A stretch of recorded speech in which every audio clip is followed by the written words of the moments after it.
ಇವಾಗಿರುವಂತ ಒಂದು bat face ಅಲ್ಲಿ Indian team ನ ಎಕ್ಸ್ ಕ್ಯಾಪ್ಟನ್ ಆಗಿರೋ ಸೂರ್ಯಕುಮಾರ್ ಯಾದವ್ ಅವರು ನಿಂತ್ಕೊಂಡು ಒಂದು ಪೋಸ್ಟ್ ಹಾಕಿದ್ದಾರೆ ಮಗ. ಜಸ್ಟ್ ಇವಾಗ ಹಾಕಿರೋಂತ ಪೋಸ್ಟ್. ಸೊ ಇದನ್ನ ನೋಡ್ತು ಅಂತ ಅಂದ್ರೆ ಯಾರಪ್ಪ ಸೂರ್ಯ ಈ ರೇಂಜ್ಗೆಲ್ಲ ಸಪೋರ್ಟ್ ಮಾಡಿಸ್ತಾ ಇದಾರೆ ಇಂಡಿಯನ್ ಟೀಮಿಗೆ. ಇವ್ರಿಗೆ 5 ಪೈಸದ ಮರ್ಯಾದೆ BCCI ಕೊಟ್ಟಿಲ್ಲ ಅಂದ್ರೂ ಕೂಡ ಈ ರೇಂಜಿಗೆ ಒಂದು ಇದಿಟ್ಕೊಂಡಿದಾರಲ್ಲ, ಒಂದು ಇಂಡಿಯನ್ ಟೀಮ್ ಕಡೆ ಒಂದು ಒಲವು ಇಟ್ಕೊಂಡಿದಾರಲ್ಲ. ಸೊ ಅದು ಇಂಡಿಯನ್ ಟೀಮ್ ಕಡೆ ಒಲವು ಇದ್ದೇ ಇರುತ್ತೆ, ಬಟ್ ಸಪೋರ್ಟ್ ಮಾಡ್ತಾ ಇದಾರಲ್ಲ ಈ ರೇಂಜಿಗೆ ಸಪೋರ್ಟ್ ಮಾಡಿ ದ್ವೇಷ ಬರುತ್ತೆ ನಾರ್ಮಲಿ. ಏನು ರೀಸನ್ ಇಲ್ದಂಗೆ ವರ್ಲ್ಡ್ ಕಪ್ ವಿನ್ನಿಂಗ್ ಕ್ಯಾಪ್ಟನ್ಸಿಂದ ಕಿತ್ತಾಕೋದು, ಟೀಮಿಂದ ಈಚೆ ಕಡೆ ಇಟ್ಟೋದು, ಉಗ್ದಾಟೋದು ಇದೆಲ್ಲ ಮಾಡ್ತು ಅಂದಾಗ ಒಂದ್ ರೇಂಜಿಗೆ ಸೆಲೆಕ್ಟರ್ಸ್ ವಿರುದ್ಧನೋ ಅಥವಾ ಯಾರು ಈ ಥರ ಎಲ್ಲ ಮಾಡಿದ್ರು ಅವ್ರ ವಿರುದ್ಧ ಖಂಡಿತ ದ್ವೇಷ ಅಂತೂ ಬಂದೇ ಬರುತ್ತೆ. ಆ್ಯಂಡ್ ಬಿಡುಗರು ಏನಾರು ಮಾಡ್ಕೊಂಡು ಹಾಳಾಗೋಗ್ಲಿ, ಏನಾರು ಮಾಡ್ಕೊಳ್ಳಿ ಟೀಮು ಅನ್ನೋ ಥರ ಒಂಥರ ಕೇರ್ಲೆಸ್ನೆಸ್ ಅನ್ನೋದು ಬರುತ್ತೆ. ಸೊ ಅವ್ರ ಕ್ಯಾಪ್ಟನ್ಸಿ ಬೇರೆಯವ್ರ ಕ್ಯಾಪ್ಟನ್ಸಿ ಇರೋದು, ನಾನಿಲ್ಲ ಟೀಮಲ್ಲಿ ಏನಾರು ಮಾಡ್ಕೊಂಡು ಹೋಗ್ಲಿ ಬಿಡು ಅಂತ ಅದು ಬಂದ್ಬಿಡುತ್ತೆ ಕೆಲವು ಪ್ಲೇಯರ್ಸ್ಗಳಿಗೆ. ಬಟ್ ಸೂರ್ಯಕುಮಾರ್ ಯಾದವ್ ಅವರು ಪೋಸ್ಟ್ ಹಾಕಿರೋದು ಏನು ಅಂತ ಅಂದರೆ, I am very happy for the team and wish them nothing but the very best. ಹೌದು, ಇವಾಗ ಬ್ಯಾಟ್ ಫೇಸಲ್ಲಿ ಇದ್ದಾರೆ ಟೀಮ್ ಇಂಡಿಯಾದವರು.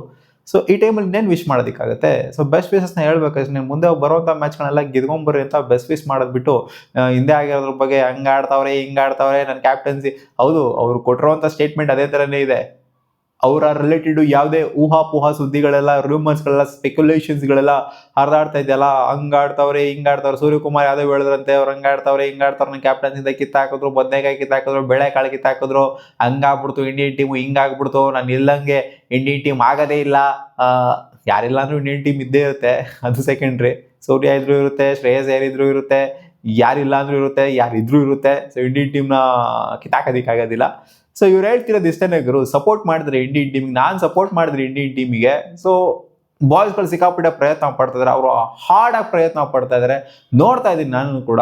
ಸೊ ಅವರ ಎಕ್ಸ್ಟ್ರೀಮ್ ಲೆವೆಲಲ್ಲಿ ಅವ್ರು ಪ್ರಯತ್ನ ಪಡ್ತಾ ಇದ್ದಾರೆ, ಆದಷ್ಟು ಕೂಡ ಪ್ರಯತ್ನ ಪಡ್ತಾರೆ. ಅವ್ರು ಪ್ರಯತ್ನ ಪಡ್ತಾ ಇಲ್ಲ ಗೆಲ್ಲೋದಕ್ಕೆ, ಬೇಕು ಅಂತ ಸೋಲ್ತಾ ಇದ್ದಾರೆ ಅನ್ನೋ ಥರ ಏನಿಲ್ಲ. ಸೊ ಅವ್ರು ಪ್ರಯತ್ನ ಪಡ್ತಾ ಇದ್ದಾರೆ, ಬಟ್ ನಾನಂತೂ ಫುಲ್ ಸಪೋರ್ಟ್ ಮಾಡೇ ಮಾಡ್ತೀನಿ. ಆ್ಯಂಡ್ ಸ್ಪೆಷಲ್ ಆಗಿ ವೈಭವ್ ಸೂರ್ಯವಂಶಿಗೆ ಒಂದು ಮೆನ್ಷನ್ ಮಾಡಿದ್ದಾರೆ. ವೈಭವ್ ಸೂರ್ಯವಂಶಿ ಆ ಡೆಬ್ಯೂ ಆಯ್ತಲ್ಲ, ಸೊ ಅದ್ರ related special word for Vaibhav, you are at the seat of what promises to be a very exciting journey, promise to be a very exciting journey, enjoy every moment and keep making the country proud ಅಂತ ಹೇಳಿದ್ದಾರೆ. So ಅವ್ರಿಗೆ ಒಂದು special ಕ್ರೆಡಿಟ್ನ ಕೊಟ್ಟಿದ್ದಾರೆ, ಒಂದು special ಒಂಥರ ಶಬಾಷ್ ಹೇಳೋ ಥರ, ಇಷ್ಟೆಲ್ಲ ಮಾಡಿದ್ದಾಗಿರೋ ಇನ್ನು ಮುಂದೆ ನೆಕ್ಸ್ಟ್ ಲೆವೆಲ್ಗೆ ತೊಗೊಂಡು ಹೋಗ್ಬೇಕು ನೀನು ಅನ್ನೋ ಥರ ಹೇಳ್ಬಿಟ್ಟು, I also notice statements being circulated online that has been false ಸ್ಟೇಟ್ಮೆಂಟ್ಗಳು ಅದು ಇದು ಎಲ್ಲ ಪಾಸ್ ಮಾಡ್ತಾ ಇದ್ದಾರೆ. ಸೋಷಿಯಲ್ ಮೀಡಿಯಾದಲ್ಲಿ ಸಿಕ್ಕಾಪಟ್ಟೆ ಸ್ಪ್ರೆಡ್ ಆಗ್ತಿದೆ. I want to make it clear that I have not made or authorized any such statements. Please don't believe false ಸ್ಟೇಟ್ಮೆಂಟ್ಗಳನ್ನ ಬಿಲೀವ್ ಮಾಡಬೇಡಿ. ನಾನೇನು ಹೇಳಿಲ್ಲ ಆ ಥರ ಸ್ಟೇಟ್ಮೆಂಟ್ಗಳೆಲ್ಲ. ಅದೇ ನಾನಿಲ್ಲ ಅಂತಂದರೆ ಟೀಮ್ ಇಂಡಿಯಾ ಏನೂ ಇಲ್ಲ, ನಾನಿದ್ದಾಗ ಹಂಗಿತ್ತು ಟೀಮ್ ಇಂಡಿಯಾ, ನಾನಿದ್ದಾಗ ಇಲ್ದಾಗ ಈ ಥರ ಆಗೋಗ್ಬಿಟ್ಟಿದ್ರೆ ಟೀಮ್ ಇಂಡಿಯಾ, ನನ್ನ ಕ್ಯಾಪ್ಟನ್ಸಿಂದ ತೆಗೆದ್ರು ಬಿಟ್ಟರು ಅದು ಇದು ಅಂತೆಲ್ಲ. ಎಕ್ಸೆಲ್ ಗೊತ್ತಲ್ಲ ಅಪ್ಪ, ಸುಮ್ಮನೆ ಎಕ್ಸೆಲ್ ಆಗಿರ್ಬೋದು, ಇನ್ಸ್ಟಾಗ್ರಾಮಲ್ಲಿ ಆಗಿರ್ಬೋದು, ಸುಮ್ಮನೆ ಫೇಕ್ ರಿಪೋರ್ಟ್ಸ್ಗಳು, ಫೇಕ್ ಸ್ಟೇಟ್ಮೆಂಟ್ಸ್ಗಳನ್ನ ಪಾಸ್ ಮಾಡೋ ಥರ. ಅಂದರೆ ಇವ್ರು ಹೇಳ್ಬಿಟ್ರಂತೆ, ಹಿಂಗೆ ಹೇಳ್ಬಿಟ್ರಂತೆ, ಹಂಗೆ ಹೇಳ್ಬಿಟ್ರಂತೆ ಅಂತ. ಸೊ ಅವ್ರು ಹೇಳೋದು ಇಷ್ಟೇ,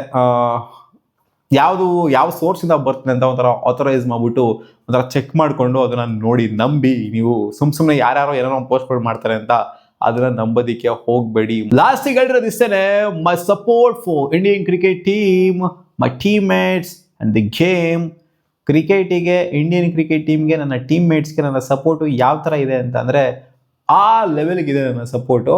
ಇವಾಗ ಫಾಲ್ಸ್ ಸ್ಟೇಟ್ಮೆಂಟ್ಗಳು ಮತ್ತು ರೂಮರ್ಸ್ಗಳು ನನ್ನ ರಿಲೇಟೆಡು, ನಾನು ಹಂಗೆ ಹೇಳಿದೆ, ನಾನು ಹಿಂಗೆ ಹೇಳಿದೆ, ಇಂಡಿಯನ್ ಟೀಮ್ನ ಕ್ರಿಟಿಸೈಸ್ ಮಾಡಿದೆ, ಅವ್ರ ಬಗ್ಗೆ ಹಿಂಗೆ ಮಾತಾಡಿದೆ, ಇವ್ರ ಬಗ್ಗೆ ಹೆಂಗೆ ಮಾತಾಡಿದೆ ಅನ್ನೋದ್ರಲ್ಲಿ ಏನು ಸ್ಪ್ರೆಡ್ ಆಗ್ತಿದೆಯಲ್ಲ, ಸೊ ಅದು ಎಲ್ಲ ಸುಳ್ಳು, ಇದು ರಿಯಲ್ಲು. ನಾನು ಇಂಡಿಯನ್ ಟೀಮಿಗೆ, ನನ್ನ ಟೀಮ್ ಮೇಟ್ಸ್ಗೆ ನಾನು ಆಡಿದ್ರು ಅಷ್ಟೇ, ನಾನು ಬಿಟ್ಟರು ಅಷ್ಟೇ, ನನ್ನ ಸಪೋರ್ಟ್ ಯಾವತ್ತೂ ಕಮ್ಮಿ ಆಗೋದಿಲ್ಲ. ಸಪೋರ್ಟ್ ಮಾಡಿದ್ದೀನಿ ಇಂಡಿಯನ್ ಟೀಮಿಗೆ. ಬಾಯ್ಸು ಮತ್ತೆ ಕಮ್ ಬ್ಯಾಕ್ ಮಾಡ್ತಾರೆ, ರಿಕವರ್ ಆಗ್ತಾರೆ ಈ ಸೋಲಿಂದ ಅಂತ. ಸೊ ಅವರು ಅವರ ಬೆಸ್ಟ್ ವಿಶಸ್ನ ತಿಳಿಸಿದ್ದಾರೆ. So this is Suryakumar Yadav. Suryakumar ಅವರ ಕ್ಯಾಪ್ಟನ್ಸಿಲಿ ನಾವು ಹೌದು ಅವ್ರು ನೆಟ್ಟಿಗೆ ಆಡ್ತಿರಲಿಲ್ಲ ಅನ್ನೋದೊಂದು ಬ್ಲ್ಯಾಕ್ ಪಾಯಿಂಟ್ ಆಗಿತ್ತು. ಒಂದೂವರೆ ವರ್ಷ ಅವ್ರು ನೆಟ್ಟಿಗೆ ಆಡಲಿಲ್ಲ ಬ್ಯಾಟಿಂಗ್ನ. ಸೊ ಅದೊಂದು ಬಿಡ್ತು ಅಂದರೆ ಅವರ ಕ್ಯಾಪ್ಟನ್ಸಿಲಿ ಸ್ಟೇಟ್ಮೆಂಟ್ಸ್ಗಳ ವಿಚಾರದಲ್ಲಾಗಿರ್ಬೋದು, ಪ್ರೆಸ್ ಕಾನ್ಫರೆನ್ಸಲ್ಲಿ ಬಂದು ಮಾತಾಡೋದು, ಆಮೇಲೆ ಪೋಸ್ಟ್ ಮ್ಯಾಚ್ ಪ್ರೆಸೆಂಟೇಷನಲ್ಲಿ ಬಂದು ಮಾತಾಡೋದು. ಸೊ ಈ ವಿಚಾರದಲ್ಲಿ ಅವ್ರು ಯಾವತ್ತೂ ಕೂಡ ಒಂಥರ ಮಾತಿನ ವಿಚಾರದಲ್ಲಿ ಯಾವತ್ತೂ ಕೂಡ ಇಡುವುದರಲ್ಲ, ಒಂಥರ ಬೆಣ್ಣೆಯಲ್ಲಿ ಕೂದಲು ತೆಗೆದಂಗೆ ಮಾತಾಡ್ತಾರೆ ಸೂರ್ಯಕುಮಾರ್ ಯಾದವ್. ಬಟ್ ಶ್ರೇಯಸ್ ಅಯ್ಯರ್ ಆ ಥರ ಅಲ್ಲ, ಒಂದು ಸ್ವಲ್ಪ ರಫು, ಆ್ಯರಗೆಂಟ್, ಒಂಥರ ರೊಚ್ಚಿಗೆದ್ಬಿಟ್ಟು ಮಾತಾಡೋದು, ಒಂಥರ ಬಿಸಿ ರಕ್ತದಲ್ಲಿ ಮಾತಾಡೋವಂಥದ್ದು. ಸೊ ಕ್ಯಾಪ್ಟನ್ಸಿ ಡಿಫ್ರೆನ್ಸು ಇದೆ. ಆ್ಯಂಡ್ ಸಿಕ್ಕಾಪಟ್ಟೆ ಇವರು ಲಿವರೇಜ್ ಕೂಡ ಕೊಡೋರು, ಒಂಥರ ಪ್ಲೇಯರ್ಸ್ಗಳಿಗೆ ಬೌಲರ್ಸ್ಗಳಿಗಾಗಿರ್ಬೋದು, ಎಲ್ಲರಿಗೂ ಆಗಿರ್ಬೋದು ಓಪನ್ಲಿ ಇದು ಮಾಡೋದಕ್ಕೆ ಬಿಡೋರು. ಬಟ್ ಶ್ರೇಯಸ್ ಅಯ್ಯರ್ ಅವರ ವಿಚಾರದಲ್ಲಿ ಯಾಕೋ ನಮಗೆ ಟೀಮ್ ಇಂಡಿಯಾ ಒಂದು ಸ್ವಲ್ಪ ಕಟಾಕ್ನಂಗೆ ಕಾಣಿಸ್ತಾ ಇದೆ. ಸೊ ಕರೆಂಟ್ 4 ಮ್ಯಾಚ್ನ ಕ್ಯಾಪ್ಟನ್ಸಿ ನೋಡ್ತು ಅಂತಂದಾಗ, ಬಟ್ ಇದೇ ಅಲ್ಟಿಮೇಟ್ ಅಲ್ಲ, ಜಸ್ಟ್ 4 ಮ್ಯಾಚ್ ಆಗಿದೆ ಅಷ್ಟೇನೆ. ಇನ್ನೊಂದು ಸ್ವಲ್ಪ ದಿನ ಬಿಡಬೇಕು ಶ್ರೇಯಸ್ ಅವರಿಗೆ, ಒಂದು ಸ್ವಲ್ಪ ಫ್ರೀ ಹ್ಯಾಂಡ್ ಕೊಟ್ಬಿಟ್ಟು ಬಿಡಬೇಕು. ಸೊ ಬರೀ 4 ಮ್ಯಾಚಿಂದ ಡಿಸೈಡ್ ಮಾಡೋ ಆಗಿದ್ರೆ ಸೂರ್ಯಕುಮಾರ್ ಯಾದವ್ ಕ್ಯಾಪ್ಟನ್ ಆಗ್ತಿರ್ಲಿಲ್ಲ, MS ಧೋನಿ ಆಗ್ತಿರಲಿಲ್ಲ, ರೋಹಿತ್ ಶರ್ಮಾನೂ ಆಗ್ತಿರಲಿಲ್ಲ, ವಿರಾಟ್ ಕೊಹ್ಲಿನೂ ಆಗ್ತಿರಲಿಲ್ಲ ಕ್ಯಾಪ್ಟನು. ಸೊ ನೋಡೋಣ, ಒಟ್ಟಿನಲ್ಲಿ ಇವ್ರು ಹೇಳ್ತಿರೋದು ಇಷ್ಟೇ, ನನ್ನ ಸಪೋರ್ಟು ಇಂಡಿಯನ್ ಟೀಮ್ಗೆ ಯಾವತ್ತೂ ಕೂಡ ಇದ್ದೇ ಇರುತ್ತೆ. ನಾನು ಆಡ್ತೀನೋ ಬಿಡ್ತೀನೋ ನೋ ಮ್ಯಾಟರ್ ವಾಟ್ ಅಂತ.